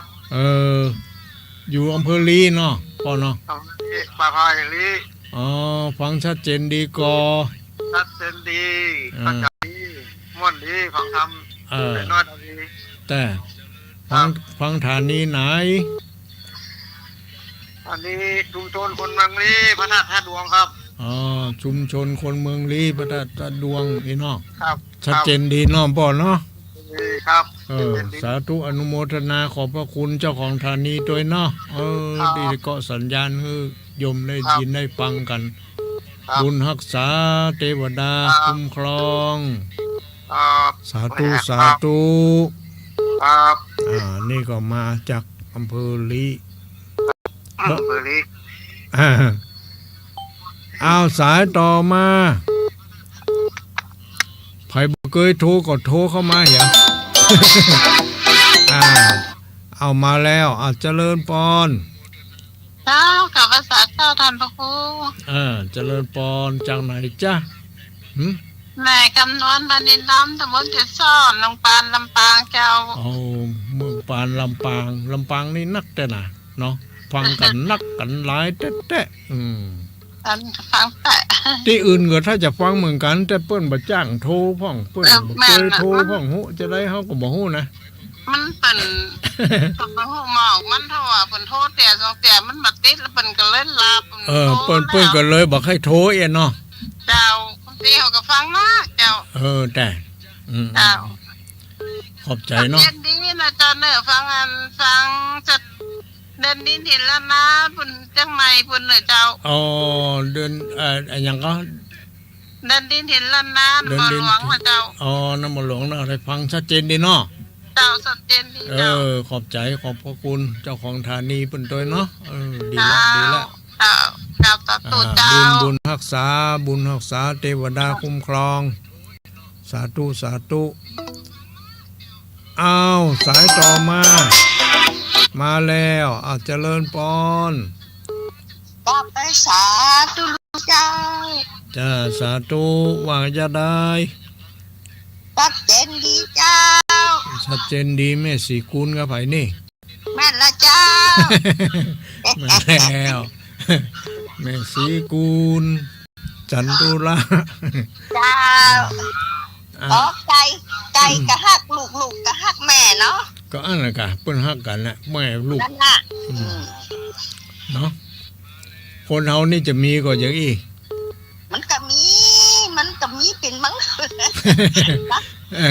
วันนั่นกะ บางคนนี่บางอย่างกับแม่กับพ่อเลยเนาะ นั่นน่ะบางคนมาสนใจเลยนะเนาะ นั่นน่ะใครเขาได้ยินได้ฟังเนาะทำนี่ เจ้าเขาจะว่าพานนั่นน่ะกะ สาธุอนุโมทนาแม่ เป็นกำลังใจให้ตุลุงนะ อยู่ดีมีสุข เจ้าตุลุงแต่ให้อยู่ดีมีสุขเป็นลมโพลมใจของแม่ออกสถานเนี่ย สาธุ เจ้าสาธุเจ้า สายต่อมามีบอกจ้ายังเวลาแถมเยอะเลยไผบ่เคยโทรก็ลองโทรเข้ามาพอเหรอ ตั้งจังไห้แม่สายว่าจะได้ตั้งฝางโลตั้งเมืองเป้าโล มาแล้วเจริญปอน เจ้า จังไหน จากเชียงใหม่เจ้า เชียงใหม่ มอ เนาะ นสังกะแปงเจ้า สันกำแพงแม่พรไง บัจเจ้าเจ้า แม่หยัง แม่ดี แม่ดี ฟังกูตุกูอันเนี่ย ไหน แต่โทรปัดตันเปิ้น แต่โทรบัตรทันเขาเนาะ เจ้า ก็ ม่วนเนาะ ทั้งชัดเจนเลยเจ้า ชัดเจนดีเนาะแม่ฟังฐานีไหน สถานีวัดสายหินเจ้า วัดป่าหินเนาะชั เจ้า ดเจนดี ชัด ขอ เจ บ น ใจ ทั้งกูตรงของเจ้า ขอบใจเนอะอนุโมทนา จ้ะ เจ้า บุญรักษาเทวดาคุ้มครองอยู่ดีมีสุขสาธุสาธุ เจ้าสาธุสาธุ เรี เจ้าย กออกมาแล้วตื่นสา เจ้าย เอาสายต่อมามีก่อจ้ายังมีเวลาอยู่ได้แถม2 สาย 3 สาย บางคนก็อยู่ใกล้บางคนก็อยู่ไกลบางคนก็โทรมาบางคนก็โทรแต่เนิ่นแล้วก็มันบัดติดพ่องหยังพ่องเนี่ยเนาะเจริญพรไปจ้าเจ้า จากไหนจ้าเสียงยังมากล้วยแต่ว่าฮะ ห้องหาเจ้า เป็นวัดกาแม่ฮะ ห้องหา ตำบลตะตุม แม่โทรจากไหนฮะจากที่ไหน ฮะ แม่โทรจากที่ไหนห้องหานะ ฮะ อยู่ห้องหานี่นะห้องหา อยู่ห้อง5เจ้า ห้อง5จังไห้ฮะห้อง5ไหน เขาต้องสร้างมาจ้ะ ห้วยจมซักนี่แม่ชื่อหยังแม่ชื่อหยัง แม่บุญเมือง แม่บุญ บุญเมือง เจ้า บุญเมินนี่น้อยเนาะสาธุเนอะแม่เนอะที่โทรมาแจ้งผลการรับฟังเจ้า ขออยู่ดีมีสุข ฟังกูเจอแล้วมันโทรมตันเป็นอะไรกัน โทรบ่ตันเพิ่นหุ่นนี้ตันละแม่บ่เป็นหยังเนาะโทรได้ละอยู่ดีมีสุขเนอะเจ้า สายต่อมาแม่ปงก่อนเนอะ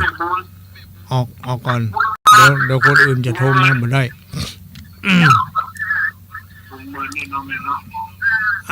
โทรมาได้เลยได้อีก1 สายได้อีก1 สายนะนี่ก็แม่บอกออกด้วยแม่ตะกี้ออกก่อนอันต้นโทรมาบ่ได้เนาะ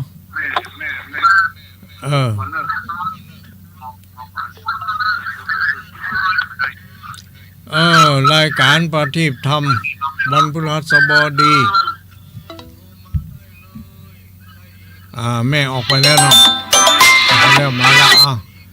เจริญพร ไว้สาครับลุง สาธุจากไหนจ้าปนานประเสริฐวันนาแดงอำเภอนาน้อยจากวันนานครับปนานประเสริฐบ้านนาแดงครับอำเภอนาน้อยจังหวัดน่านเนาะฟังที่สไตล์วิเลโอ102.50ครับที่ถุงมงคลนาน้อยครับในสาธุฟังชัดเจนดีเนาะยังชัดเจนครับฟังที่ตะมวนดีสลับประยุทธ์นักหนาครับขอบใจอนุโมทนาขอบพระคุณ ตุลุงได้อยู่ดีมีสุขต่อไปเป็นโพธิ์ใสแก่พ่อแก่ลูกแก่หลานไปได้รักษาภาพดีเป็นห่วงตุลุงด้วยครับสาธุครับขอเจริญพรทุกคนทุกท่านเน้อตลอดถึงเจ้าของสถานีทุกสถานีที่ได้ลิงก์รายการปฏิธรรมวันพฤหัสบดีของตุลุงไปให้แก่ญาติโยมทั้งหลายได้ยินได้ฟังกันมากมายกายกองเนาะขอขอบใจอนุโมทนาขอบุญรักษาเทวดาคุ้มครองให้อยู่ดีมีสุขให้มั่นขวัญยืนทุกคนทุกท่านแล้วก็ขอหยุดจังรายการนี้ไปเอาก้อยปะปุ๊บกันได้ใหม่ในวันพฤหัสหน้าขอให้ทุกท่านจงอยู่ดีมีสุขมีโชคลาภวาสนาบารมีมีคุณความดีอยู่กับตัวตลอดไปนั่นจุงจักมีเตียงแต่ดีหลีแดดเตอ